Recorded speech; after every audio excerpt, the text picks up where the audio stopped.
नमस्कार दोस्तों, क्या आपने कभी सोचा है कि सच्ची संपन्नता क्या है? आज की गौतम बुद्ध की ये कहानी आपकी जीवन की दिशा बदल सकती है। तो आइए जाने एक साधारण परंतु गहरे अर्थ वाली कहानी जो आपके दिल को छू जाएगी। तो अगर आप चैनल पर नए हैं तो चैनल को सब्सक्राइब जरूर करें। गौतम बुद्ध की कहानियां सदियों से लोगों को प्रेरित करती आ रही हैं। उनकी शिक्षाएं आज भी उतनी ही महत्वपूर्ण और सार्थक हैं जितनी पहले हुआ करती थी। ये कहानी हमें सिखाती है कि सच्चे उपदेश सिर्फ शब्दों में नहीं होते बल्कि उनके गहरे अर्थ और जीवन के अनुभवों में छिपे होते हैं। आइए सुनते हैं एक ऐसी ही प्रेरणादायक कहानी जिसमें गौतम बुद्ध ने अपने शिष्यों को सिखाया कि आंतरिक शुद्धता के बिना बाहरी संपन्नता का कोई मूल्य नहीं है। ये कहानी हमारी सोच को बदल सकती है और हमें आत्मनिरीक्षण करने के लिए प्रेरित करती है, क्योंकि जब तक आपका मन साफ नहीं होगा तब तक बाहरी सफलता आपको कितनी भी मिल जाए उसका कोई मूल्य नहीं है। गौतम बुद्ध एक स्थान पर बैठकर साधना में लीन थे। कुछ देर के बाद जब उन्होंने अपनी आंखें खोली तो उन्होंने अपने प्रिय शिष्यों को अपने सामने पाया।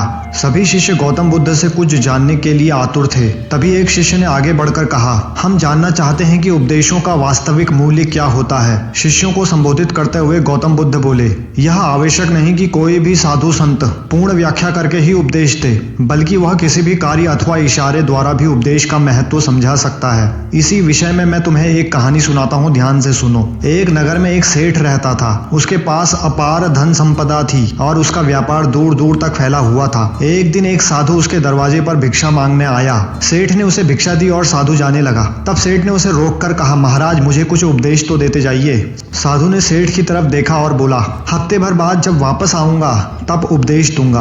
अपने वादे के अनुसार साधु फिर आया और सेठ उसकी राह देख रहा था। सेठ ने उसे देने के लिए तरह तरह के पकवान तैयार करके रखे थे। साधु ने उसके आगे अपना कमंडल कर दिया, लेकिन जैसे ही सेठ कुछ पकवान डालने लगा उसका हाथ वहीं रुक गया। सेठ बोला, महाराज इसमें तो कूड़ा है। साधु ने प्रश्न भरी निगाह से उसकी तरफ देखा। तब सेठ ने कहा, इसे साफ कर दीजिए। साधु ने उसे साफ कर दिया। सेठ ने उसमें खाने की चीजें डाल दी। जब भिक्षा लेकर साधु जाने लगा तब सेठ ने कहा, महाराज आप तो जा रहे हैं, क्या आप भूल गए कि आज आपने मुझे उपदेश देने का वचन दिया था? साधु बोला, क्या तुम्हें उपदेश नहीं मिला? तो सुनो, मेरे कमंडल में कूड़ा था, तब तुमने उसमें खाने की चीजें नहीं डाली बल्कि तुमने उसे साफ करवा लिया। इसी तरह तुम्हारे अंदर काम, क्रोध, लोभ और मोह आदि न जाने कितनी बुराइयां भरी पड़ी हैं। पहले उन्हें साफ करो तब तुम कुछ पा सकोगे। सेठ को साधु के उपदेश का महत्व समझ आया और उसने अपने जीवन में ढालने का निर्णय लिया। तो दोस्तों, इस कहानी से हमें यह सीखने को मिलता है कि सच्ची संपन्नता बाहरी चीजों में नहीं बल्कि हमारे भीतर की शुद्धता में है।